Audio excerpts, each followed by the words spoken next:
Hello welcome back to our channel. நான் தான் உங்கள் வெறும் நாம் இன்னைக்குள்ள பார்க்க போகிறது 2024 ஒரு ஆக்ஷன் காமெடி ட்ராமாக எடுக்கப்பட்ட படம் தான் த ஃபால் காய்.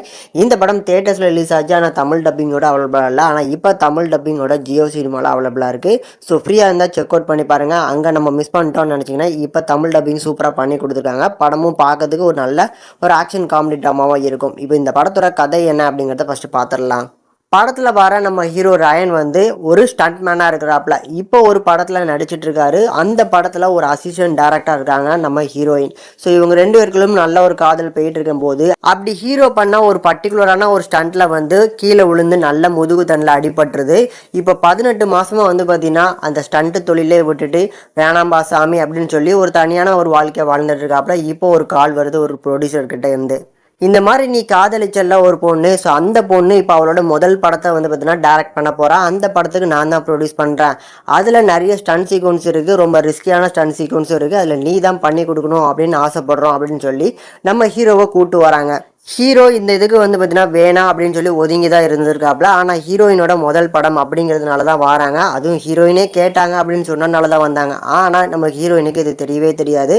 கூடுதலாக அந்த படத்தில் இருக்கக்கூடிய மெஜாரிட்டி ஆஃப் ஸ்டண்ட்ஸ் எல்லாத்தையுமே நம்ம ஹீரோ தலையில் தான் மிளகா அரைக்க போகிறாங்க.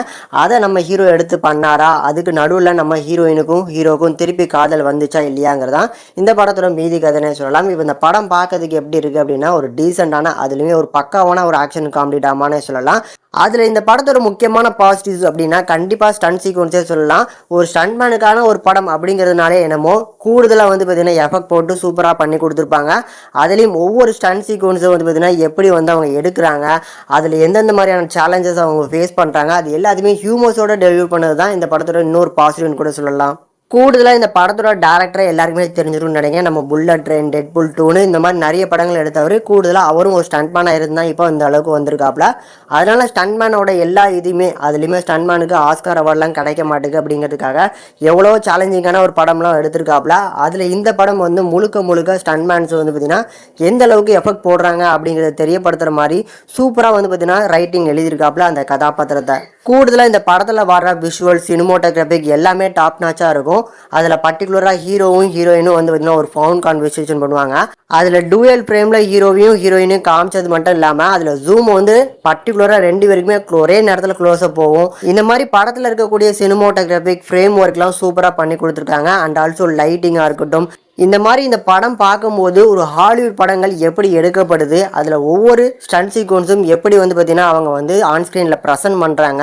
அதில் பர்டிகுலராக வந்து எனக்கு வந்து அந்த கார் சேசிங்கு, அதுக்கப்புறம் ஹெலிகாப்டரில் கிளைமேக்ஸ் ஓட்டி வந்து பார்த்திங்கன்னா கீழே உள்ள போர்ஷன்ஸு, அதுக்கு முடிஞ்ச உடனே வந்து பார்த்திங்கன்னா ஹீரோயினும் அந்த கிஸ் பண்ணிக்கிற போர்ஷன்ஸு அந்தளவுக்கு எமோஷனலாக கனெக்ட் ஆச்சு. ஏன்னா இந்த அளவுக்கான எஃபெக்ட் போடுறீங்க அப்படிங்கிற ஒரு ஃபீல் கண்டிப்பாக இந்த படத்தை பார்க்கும்போது எல்லாருக்குமே கிடைக்கும். கூடுதலாக ஒவ்வொரு ஹாலிவுட் மூவிலையும் இந்த மாதிரியான ஆக்ஷன் சீக்வன்ஸ் அவங்க எப்படி பண்ணுறாங்க அப்படிங்கிற ஒரு ஐடியாலஜி இது வரைக்கும் இல்லாமல் இருந்திருக்கும். ஆனால் இந்த படத்தை பார்க்கும்போது இப்படி தான் எடுக்கிறாங்க அப்படிங்கிறத கண்டிப்பாக தெரிஞ்சுக்கலாம். அதுக்காகவே கண்டிப்பாக ட்ரை பண்ணி பாருங்கள். படத்தோட தமிழ் டப்பிங்கும் சூப்பராக பண்ணி கொடுத்துருக்காங்க. இந்த படத்துக்கு நம்ம சேனல் இந்த ரேட்டிங்கை பார்க்கும்போது 5க்கு 3.9 வரைக்கும் ரேஷியோ கொடுத்துருக்கும். ஒரு ஒர்த் டு வாட்சபிள்.